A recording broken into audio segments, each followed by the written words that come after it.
Jared Polin, FronosPhoto.com, and this is RAWtalk episode number 167, and it's going to be slightly different today. I decided to do a retrospective look back on Coach George Raveling, a close friend who unfortunately passed away at 88 on September 1st. If you don't know who Coach George Raveling is, you're going to find out, because I sat down with him 7 years ago for an interview, and I'm going to go through the whole story of how he and I met. I'm going to read what I wrote on Facebook and give a little bit more detail about that, but he was a fascinating human being, someone I am better for because I got to know him, and the people that he knew and the lives that he encountered and the people that he touched is insane. The things that I equate it to Forrest Gump, and I say it in what I'm going to read to you before we run the interview at the end of this, is that it's like Forrest Gump. He was, you know how Forrest Gump was everywhere? Well, so was Coach Rav. He had his hand in a little bit of this and a little bit of that, and it is just fascinating. You're going to sit there and listen to this interview that I recorded in a hotel room in Kentucky with Coach Rav, and I might add that I didn't record it very well because I wasn't good at recording that audio 7 years ago, and I did post it a long time ago. I posted it, and some of you may have heard it, and a bunch of you probably haven't. But before I get to the interview, I've got quite a lot to talk about in general. And let's start with Steven's hard at work on a bunch of stuff. I'm hard at work on a bunch of stuff. That's why one of the reasons that it made it easier to do this episode this way is that we've got a lot to talk about probably next week. We are getting ready to go away to Japan soon, and there's a lot of work that we need to get done leading up to Japan. There's also a ton of rumors that are floating around right now. I mean, Canon, it's not even a rumor that they put up that they are going to be releasing a new cinema EOS camera, because you can see that it's a cinema camera by just brightening it up in the screen grab. That's coming on the 9th. And there's a lot of other rumors floating around. So we're working on quite a bit of stuff that we'll get to talk about whenever the news is available and we know what everything is. And that, you know, that's important to talk about. So we'll definitely get to that. But we are gearing up to go away, and there's a lot to get done. But it was sad when I got a text message. Actually, I saw it that Coach Rav passed on Instagram first, and then I got a couple of text messages from close acquaintances who are working on a documentary to let me know. If you don't know who Coach Rav is, you will know the people that he's been involved with. You will know the people that he's touched. You will know the people that I'm going to talk about in just a second when I read this. And then when you listen to the interview, you're just going to sit there and go, wow. There's no other way to say it than you're just going to sit there and go, wow. So let me read what I wrote, and I'm going to go into more details about this. So if you already read it, that's great, but I'm going to talk more about it in a second. So Here's what I wrote. I said, I found out today that Coach George Raveling passed away at 88. George Raveling has an absolutely insane story. You know how Forrest Gump was somehow in the middle of everything? So was Coach Rav. Whether it was chauffeuring Wilt Chamberlain around in the summer, to being steps away from Dr. Martin Luther King Jr. giving the I Have a Dream speech and somehow ending up with the actual piece of paper that he used, to encouraging Michael Jordan to meet with a small shoe company called Nike, and a million other things, Coach Rav was there. So let's just break this down one step at a time. Walt Chamberlain, right? Coach Rav is born, he goes to school to Villanova. I mean, I skipped where he was born. I read his whole book recently that came out less than a year ago, and it goes into so many details that were great, the history of his life and everything. But when he befriended Wilt Chamberlain used to go to summer camps in the summer in the Poconos and the Pennsylvania, the suburbs of Philadelphia. And would put on little clinics and go from camp to camp to camp. And so he needed to be driven. And so he had Coach Rav drive him around in his Bentley. I'm hoping it was the purple Bentley, and take him everywhere. And then I believe pay him like $100 a day back then to chauffeur him around to these different places. I mean, come on, being that close to Wilt Chamberlain. I mean, Wilt was taller than George. George was 6'6", at least in his college years. and then we go into being steps away from Dr. Martin Luther King Jr. when he gave the I Have a Dream speech. The whole story he tells about that is fascinating. And he did end up with the actual piece of paper that Dr. Martin Luther King Jr. had that he used up there on that day on the March on Washington. Side note about the speech, Coach Rav donated it recently to Villanova University. He didn't want to sell it. He donated it to the college so that the college could put it on display and use it for educational purposes and for it never to be sold, which is just an amazing thing to forego the money because it's worth millions upon millions of dollars to someone. But he wanted the school to have it, which was his alma mater. I believe he talks a lot about them giving him a break and he owes them a lot. And that was one of the reasons that he did it. And then the last thing was, last of just a few that I mentioned, that he was one of the integral parts in getting Michael Jordan to take the meeting with Nike that he did not want to take. Michael Jordan did not want to go to Nike. He wanted to go to Adidas. Adidas did not make him a good offer. He went to Nike and Nike did all the things that he wanted. Like that he thought Adidas would do. They made him feel like he was part of something. And that's why he decided to go with Nike. And Coach Rav had his hand in that. Coach Rav was one of the coaches on the 1984 Olympic team. Just so many things that he's had his hands in. You might be wondering, how did I come about to meet George? And let me get into the next line. I was lucky enough to count Coach George Rav or Coach Rav as one of my 6th degree project subjects. The project where I spend a day or more in the life of interesting people, capturing their photo story, and they in turn get to connect me to anyone they would like for the next story. I ended up being connected to Coach Rav by Ryan Holiday after his shoot. He said, "I have the perfect subject for you." And boy, was he right. Ryan Holiday is a New York Times bestselling author, writes a lot of Stoic books, The Daily Stoic, which is fascinating. I love his stories and what he shares in there. Ryan, when I did my 6 Degrees project, I needed to start another line. And I was like, I want to photograph Ryan. So I photographed, and this is all on jaredpolin.com. You can see all of the different photo stories that I did for 6 Degrees. Some lines continue on, some lines didn't, but I reached out to Ryan, who was living on a farm in Austin with his family, and I went out there to photograph. And I said, "Hey, you could connect me with anybody." And he's like, "I have the perfect guy." And I was like, "I don't know who this old guy. I didn't know who he was." And he told me his story. I'm like, "That's fascinating." So let me continue on here. I flew out to Kentucky to meet Coach Rav in December of 2017. He was there to meet with Buzz Williams and John Calipari, whose teams were playing. I got to sit in on dinners and meetings, practices, and be a fly on the wall, all while capturing images. One thing that was clear, everybody looked up to Coach. And so everybody did. They just called him Coach. They didn't call him George. They didn't call him Rav. They called him Coach or Coach Rav. Now, I went to Kentucky. I got to go to dinners. Like, I met Coach that day, took a bunch of photos while we were walking around, and ends up going to dinner with Coach John Calipari. They pull up an extra chair for me. We have a nice dinner. We go to the practice the next day, a bunch of photos with Coach. Then he meets up with Buzz Williams at his practice, and everybody's talking to Coach, and I'm just taking pictures, and I'm a fly on the wall. I'm getting access to things that I never would have gotten access to. I never thought I would have gotten access to. But it's all because of the project that I set out to do. And I got to meet some amazing people, and I will continue to meet amazing people as I do more and more 6 Degrees projects. It's just a personal thing, and you never know where it's going to lead to. I mean, they're working on a documentary. They've been working on it for the last couple of years on Coach Rav, and they're using my images in the documentary. The book that came out that Ryan Holiday wrote, I think I wrote it in here in the next line. Let's see.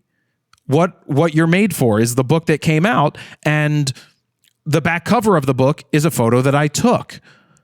So let me keep reading here. Coach never stopped learning. He traveled with a bag full of books, some for reading and some for gifting. He would end every conversation we had with, "Is there anything I can do for you?" He cared deeply about paying it forward. He knew how lucky he was to make it out, and those who read his book, What You're Made For, know exactly what I'm talking about. So it was hard to articulate all this stuff in an Instagram post because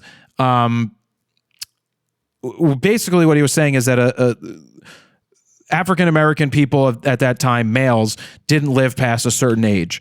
And he did make it past that age. And that's what he was talking about. And he also talks about how lucky he was to have people take an interest in him to help him get to that next step, to get out of the cycle and to push him forward and to get the breaks that he needed. And he's done so much to help other people. In fact, he started doing these showcases for high school basketball players in the South at a time when mostly northern white basketball players were getting all of the scholarships to go to college. Coach Rav started going into the South to find these players that nobody's ever heard of or nobody would ever hear of because people didn't go to the South to do that. He was the second African-American coach in NCAA basketball history.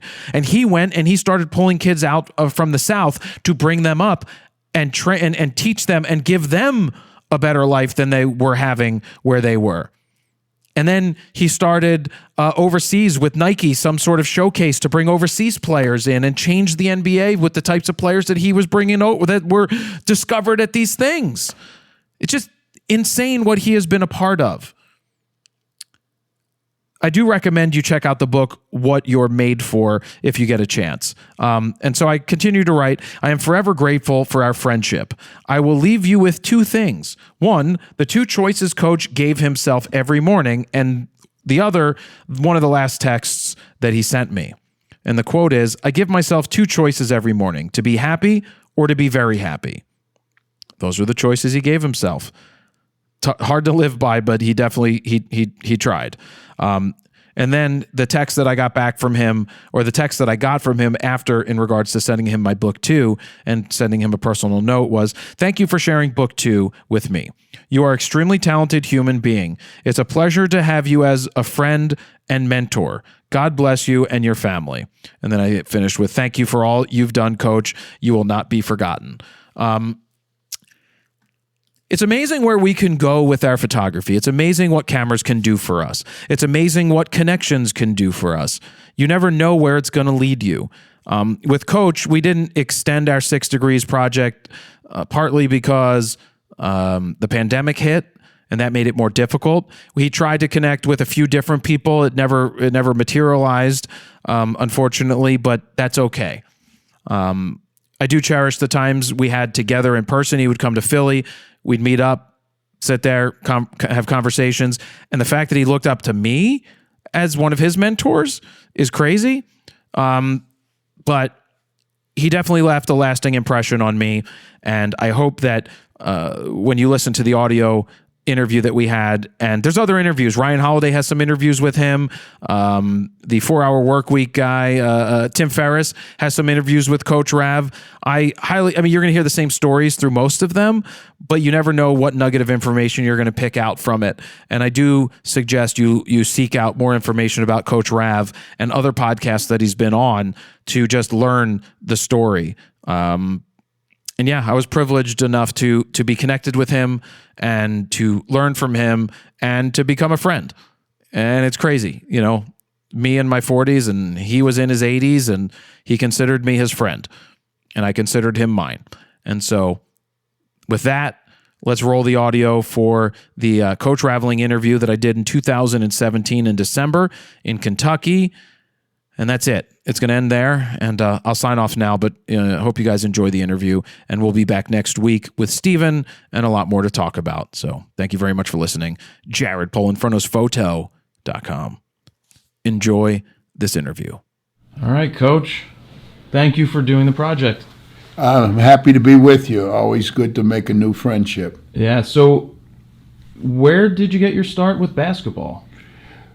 I actually never played basketball in an organized manner until I was a freshman in high school, and I tried out for the team as a freshman in high school now and made the team, and so that was my first time playing organized basketball. I played when I was 9, 10 years old. I grew up in Washington, D.C., so I'd go out and play on the streets or in the playgrounds of D.C., but those were just more or less pickup games, and I was still in the early origins of trying to decide my level of passion for the game and my understanding for the game. But once I got into high school, then I got into formal team structure and coaching. And each year, between my ninth and 10th grade year in high school, I grew 4 inches. I went from 6 foot to 6'4", and so obviously not only did I grow in stature, but the expectations were 6'4" that you play basketball. And so each year I got better in the game. I continued to develop a passion for the game, and by the time I got into my senior year, I'd really had become very proficient in the game. I made the All-State team in Pennsylvania, and I averaged a little under 30 points a game.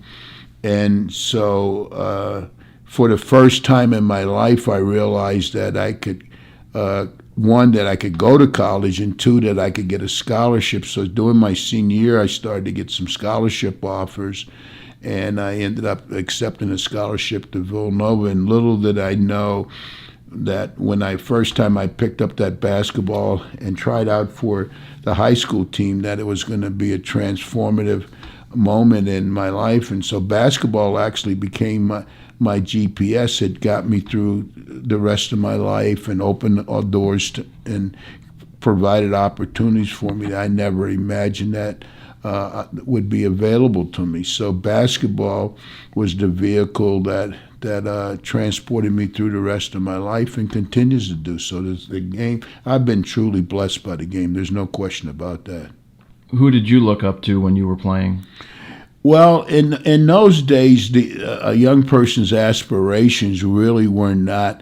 I didn't know one person that in high school or college that said to me, "Oh, when I complete college, I want to be an NBA player." That wasn't a person's aspirations in those days. My role model was my cousin, who was a few years older than me. He went to Dartmouth and then subsequently to Georgetown Law School. Became he's now retired, but he was a federal judge. So he was always my role model. I didn't even know what role models were, and I just always wanted to be like him. Because he played basketball at Dartmouth. He was one of the first blacks to ever play there. But I just wanted to be like him because he was a success model.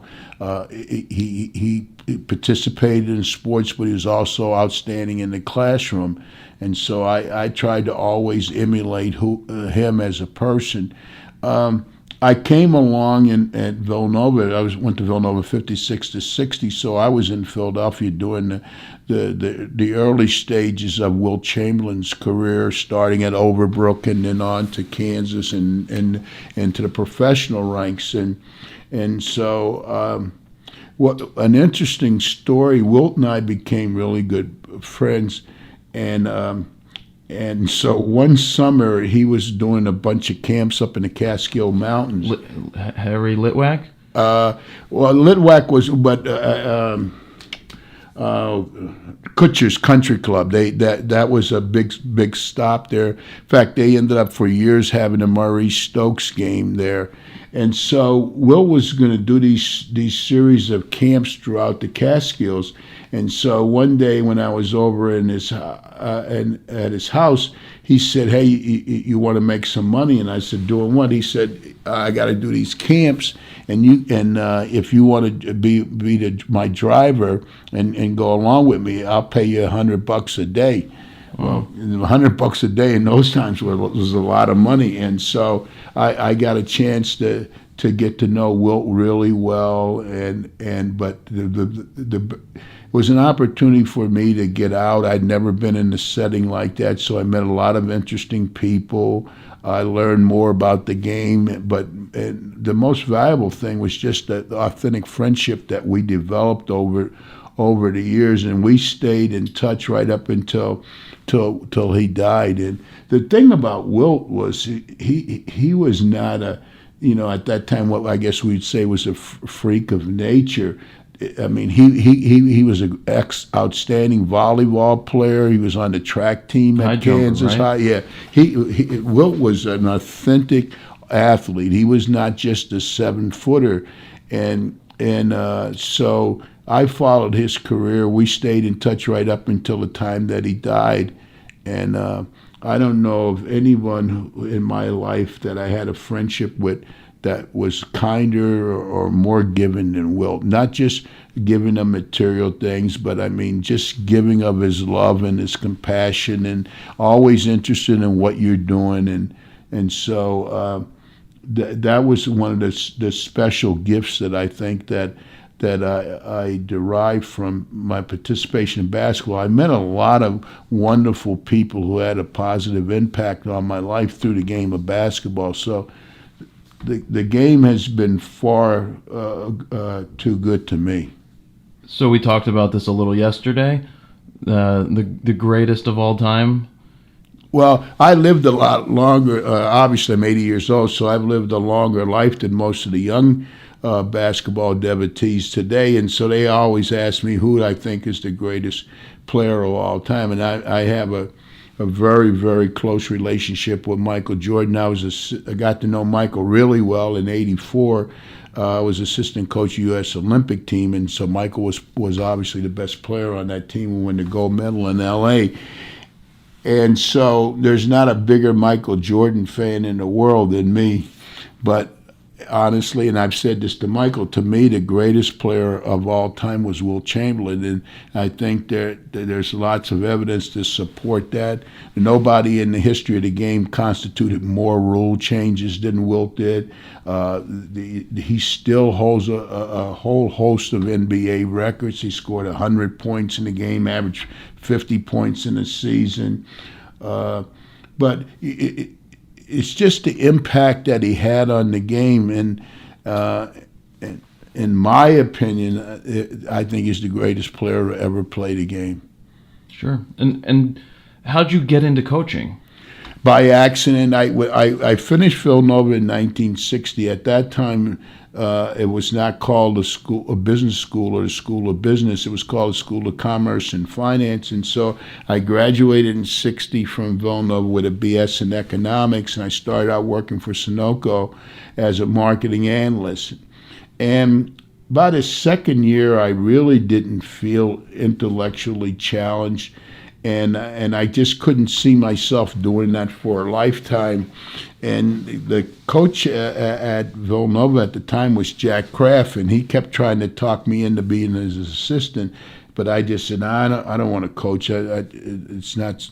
And finally, I decided that, okay, I'll do it part-time. So I started out working for Jack and still working at Sunoco, but I was doing the assistant coaching part-time. And subsequently, I moved away from Sunoco and went into coaching full-time. So I stayed working for Jack for, I think, about 6 years. I left and went to Maryland with Lefty Driesell, and I think in late 60s, and I stayed with Lefty for I think I stayed there 4 years, and then I left in '72 and went to Washington State as the head coach. Coached at Washington State for 11 years. I left there and went to Iowa as the head coach. I stayed there 4 years. I left Iowa and went to USC as the head coach for 9 years, and then I retired. And I was doing TV broadcasts for a couple years, and then subsequently I got Phil Knight gave me a job at Nike, and that was I stayed with Nike full time, and then now I just basically do consultant work with them. But I've been the luckiest guy in the world just to be in the right place at the right time and had the right people take an interest in me, and so every step along the way, it was a growth opportunity for me to learn, to meet people, and to grow. And so it's been a kind of a magic carpet ride for me through life because of the people I've met, the lessons I've learned, and the opportunities I've had to travel. So I just feel so blessed that what the game has provided for me. And I don't say that in a humble way. It's just the truth. Sure. So what is the key to coaching young players? What do you try to do when a young player comes onto your team?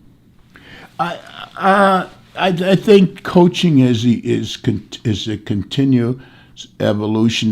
The young people today are so much more talented, have a greater awareness. When I coached, my commitment was to the individual player, and I always felt that my job was not only to teach them how to win on the basketball court, but more importantly to teach them how to win in the game of life. And so I used to say to the players, if all you're going to learn from me is how to shoot a basketball and play defense and rebound and score, you can go anywhere in the country and do that.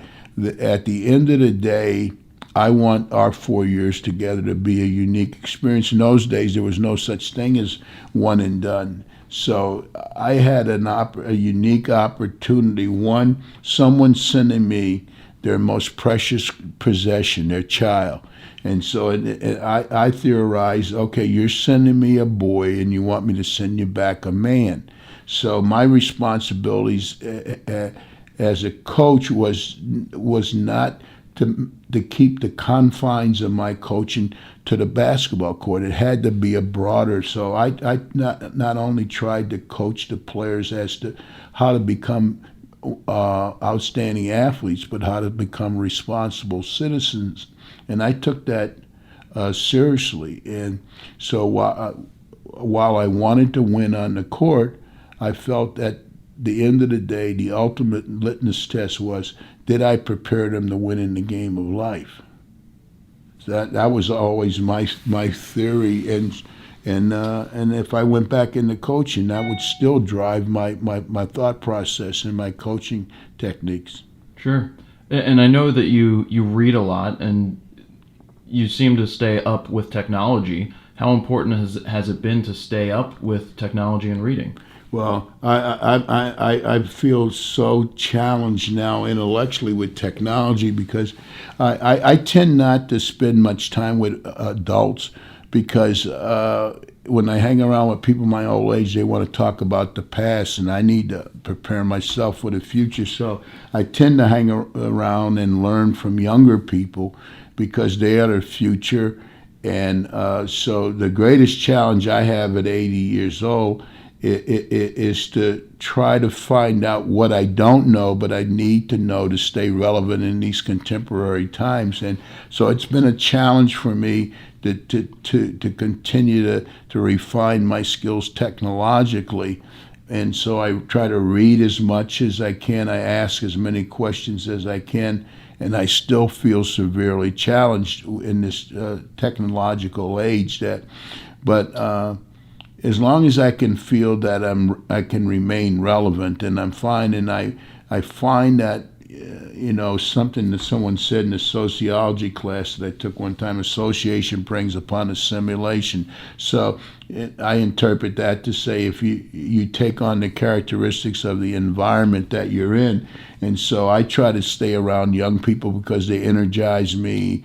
They're maverick thinkers. They know that they are the future, and so I try to listen as much as I can, learn as much as I can, read as much as I can. And for me, as an 80-year-old, it's a challenge to cleanse myself of the old to make room for the new. So I read an article about you in 1963. At the marches in Washington, D.C. Can you talk about the story of how you came upon the famous speech? Well, what happened was A. Philip Randolph and Byron Rustin and Martin Luther King and a bunch of civil rights workers had decided that they were going to have a march on Washington, and the march was for jobs and equality. And so as this was going to, as it turned out to be, the largest gathering of black people in the history of America in a single geographic location. And so the closer it came to the March on Washington,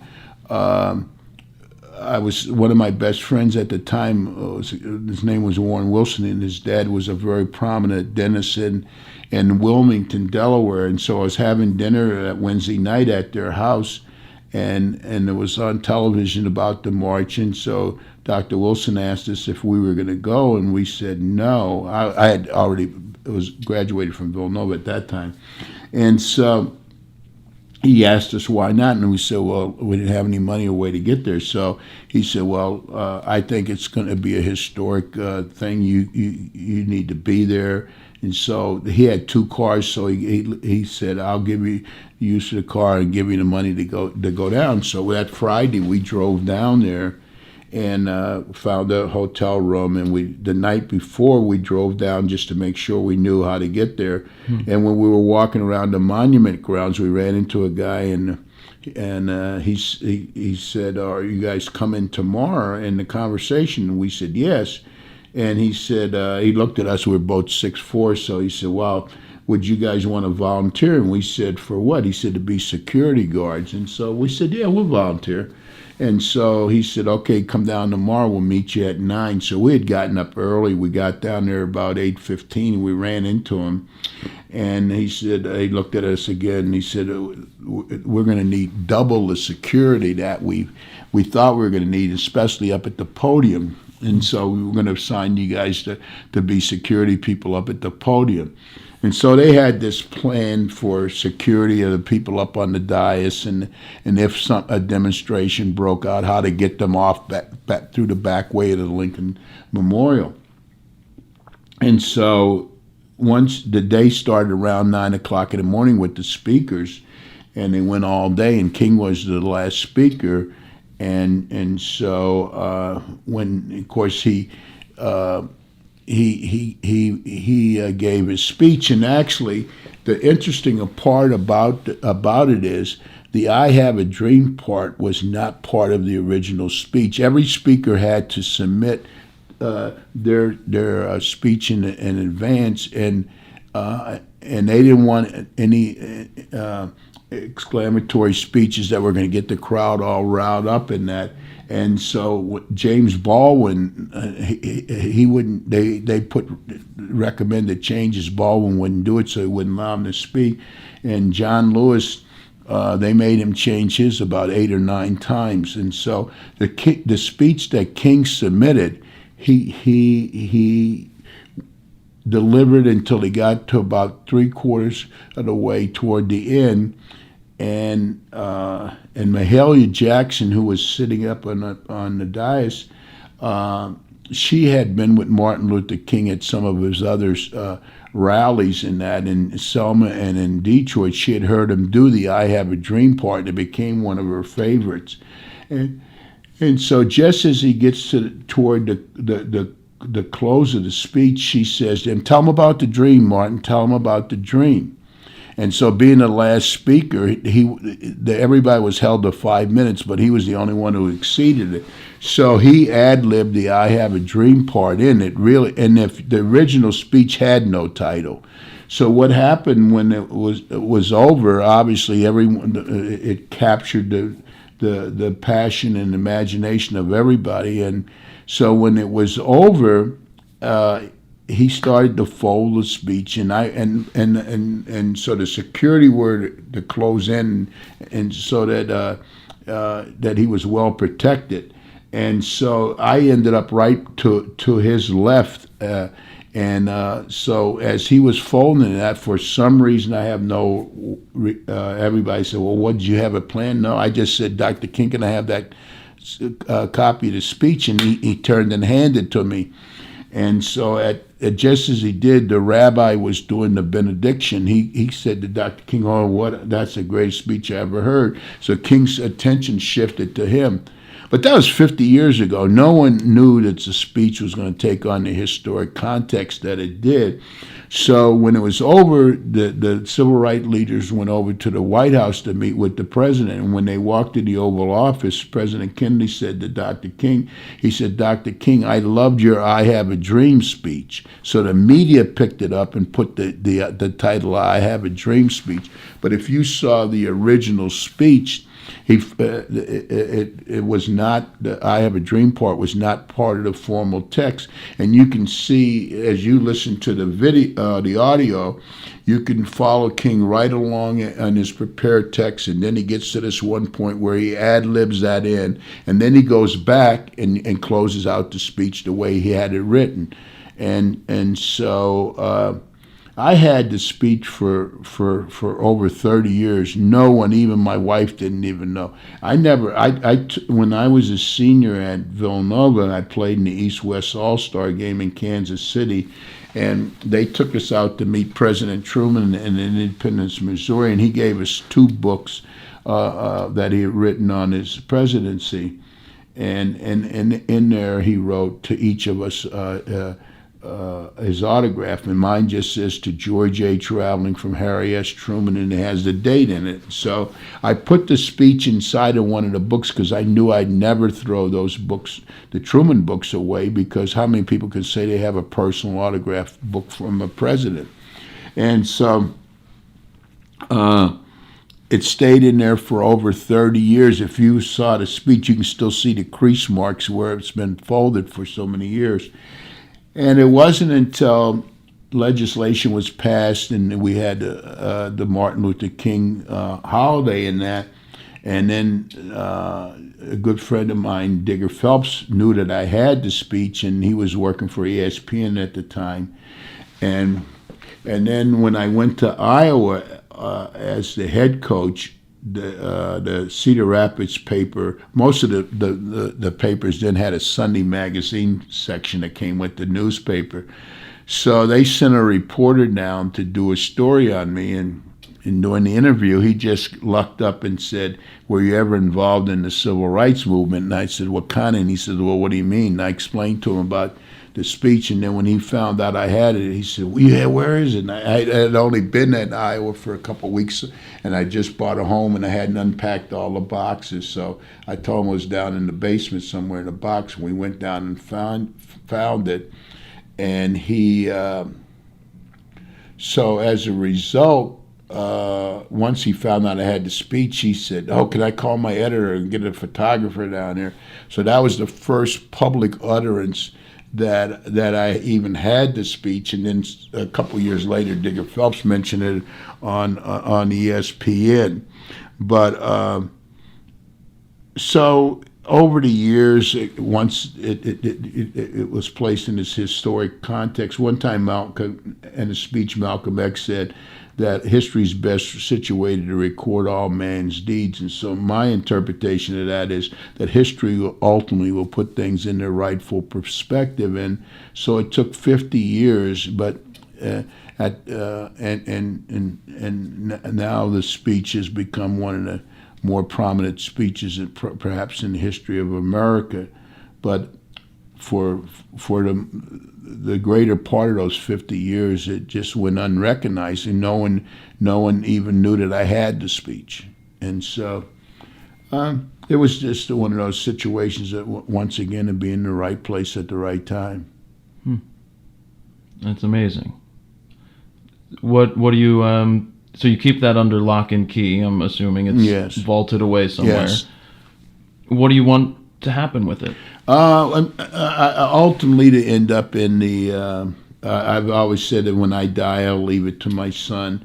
But I've never tried to profit off of the speech. I will not accept speaking engagements on the Martin Luther King Day or any time. I just don't feel that it's right for me to profit off of it. I just see myself as a caretaker. But ultimately, I'd like to see it end up in the African American Museum. That'd be great. That's a great place for it. Let's see. Any words of wisdom to the people out there in the world that you'd like to bestow upon them? I need all the wisdom I can have. I just think that I live my life with some simple precepts that, every morning when I get up, I sit on the side of the bed, and this is a ritual that I have. I give myself 2 choices every day. You can be happy, or you can be very happy. And so every single day, I start my day with those two questions. You can be happy or you can be very happy. And every night when I go to bed, I ask myself the question, and I've been doing this for years, what did you do today to make yourself a better person than you were yesterday?